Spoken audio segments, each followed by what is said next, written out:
Hello students, welcome in our next video that is related with the chapter heredity. It's a part second. So in this video we will discuss about the inherited traits and acquired traits, law of dominance, so on.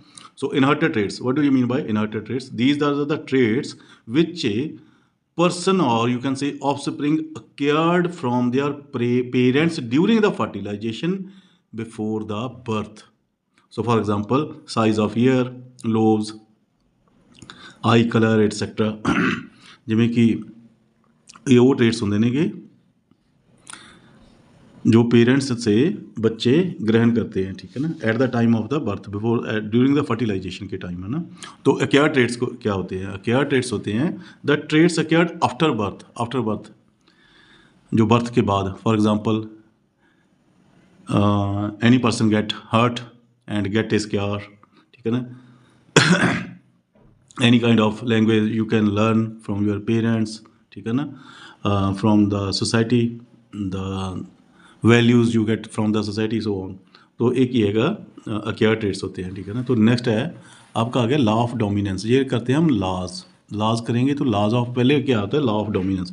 Law of dominance में क्या होता है कि दो मतलब plants हैं, एक tall plant है, एक डवार्फ प्लांट है। तो यहाँ दोनों ने क्या फॉर्म किया? By the meiosis they form में गमेट्स फॉर्म करते हैं। म्यूसिस के साथ गमेट फॉर्म करेंगे। तो एक में क्या है कैपिटल टी, यहाँ कैपिटल टी गमेट बने हैं, ये स्मॉल टी या स्मॉल टी। तो पहले ये समझ लो क्या है जी, कैपिटल टी और स्मॉल टी ये क्या है? These are the, for example it is ये ट्रेट है। ये कौन सा ट्रेट है? ये हाइट, इसे बोलेंगे हम हाइट का ये ट्रेट है। हाइट एक ट्रेट है, उसका मतलब टॉलनेस एंड डवार्फिज्म। टॉलनेस क्या होता है कि उसकी जो लेंथ है वो ज़्यादा हो जानी, लंबा जिसे बोलते हैं। एक होता है मतलब मदरा, ठीक है ना, डवार्फ। तो एक टॉल साइज़ का होता है, एक डवार्फ साइज़ का। ये दोनों क्या होते हैं? ये अलील्स हैं। ये कहाँ होते हैं? ये होमोलोगस क्रोमोसोम पे लाई करते हैं, ठीक है ना।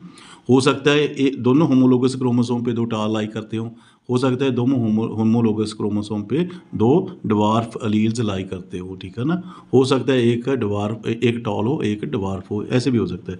तो बात करते हैं आगे कि गमेट्स कैसे बनते हैं। गमेट्स बनते हैं म्यूसिस के साथ। तो म्यूसिस के बाद क्या हो गया? गमेट्स बन गए। गमेट्स के बाद यहाँ फर्टिलाइजेशन होगी। क्या हुई?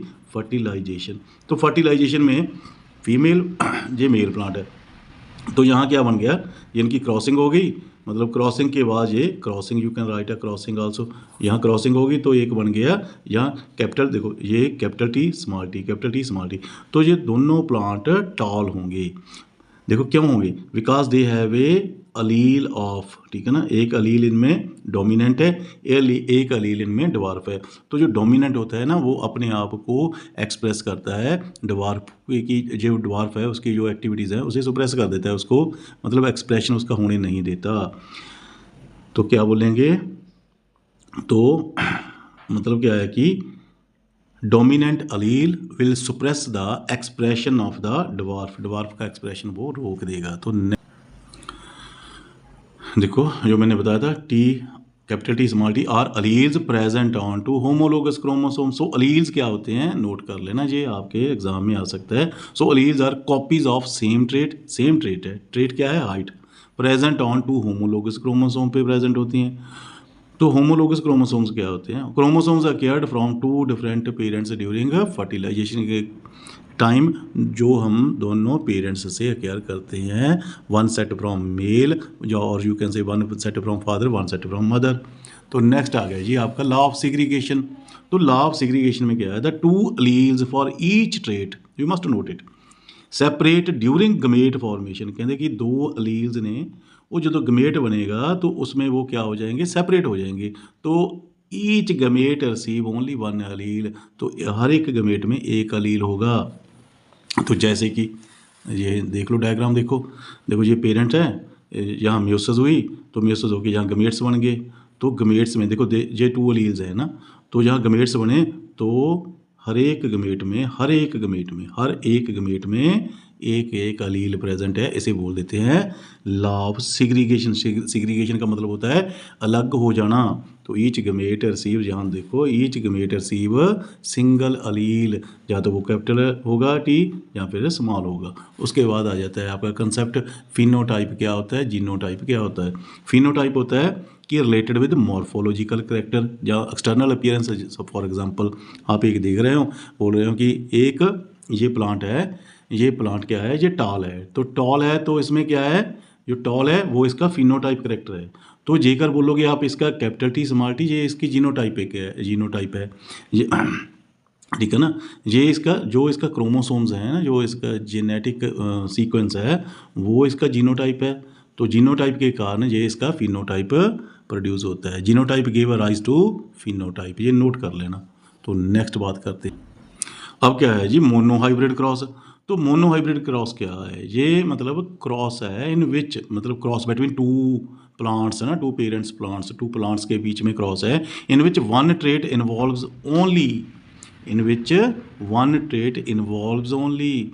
तो इसमें क्या होगा, एक ट्रेट ही इन्वॉल्व होगा, चाहे वो कलर होगा चाहे वो हाइट होगी, तो एक ट्रेट इन्वॉल्व होगा। जिस भी क्रॉसिंग में एक ट्रेट इन्वॉल्व होता है उसे क्या बोलते हैं हम, मोनोहाइब्रिड। जैसे कि यहाँ आपके पास एक एग्जांपल है, यहाँ टॉल प्लांट है तो इसमें एक ही ट्रेट इन्वॉल्व है, वो क्या इसकी, इसका साइज है या इसकी हाइट है।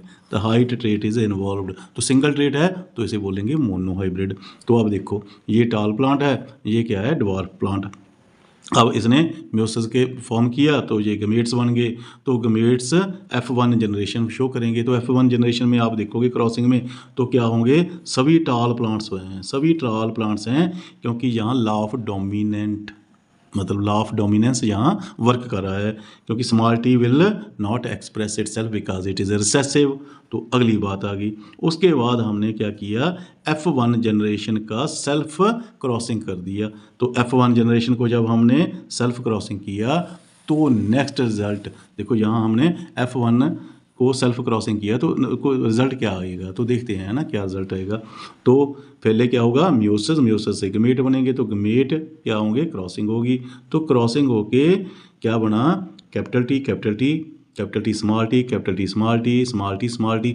तो यहाँ क्या हुआ, देखो कैपिटल टी ये भी टॉल बनेगा, कैपिटल टी स्मॉल टी ये भी टॉल है, ये भी टॉल है। ये क्या हो गया, इसमें टू रिसेसिव हैं, इसे बोलेंगे हम होमोजाइगस रिसेसिव, होमोजाइगस रिसेसिव। यहाँ रिसेसिव होमोजाइगस होंगे, वहाँ वो अपने आप को एक्सप्रेस करेगा। अदरवाइज हेट्रोजाइगस कंडीशन में, ये हेट्रोजाइगस कंडीशन है क्योंकि वन मतलब क्या है, इसमें वन डोमिनेंट है एंड वन रिसेसिव है, तो ये अपने आप को यहाँ रिसेसिव अपने आप को एक्सप्रेस नहीं कर पाएगा। यहाँ कौन एक्सप्रेस करेगा, यहाँ अपने आप को टॉल जो इसका है अलील है वो एक्सप्रेस करेगा।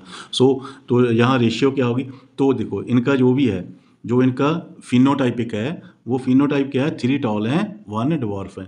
तो यहाँ फिनोटाइपिक रेशियो इसकी क्या होगी, 3 टॉल 3:1। जेकर आपसे पूछा जाए इसकी जीनोटाइपिक रेशियो, तो जीनोटाइपिक रेशियो ये 1 हो गई, तो 1 ये फिर आपके पास 2 हो गए, 1 2 हाइब्रिड हो गए। तो 1 फिर आपके पास अगेन ड्वार्फ की होगी, फिर कितने क्या हो जाएगी आपके पास 1 2 1। सो that's enough for today's video. In next video we will discuss about the test cross and the dihybrid cross and the law of independent assortment. उसके बाद आपका चैप्टर फिनिश हो जाएगा। तो एक वीडियो में हम इसे चैप्टर को फिनिश कर देंगे। सो अच्छा लगा तो सब्सक्राइब भी करो चैनल को और वीडियो को लाइक करो। So thank you for watching.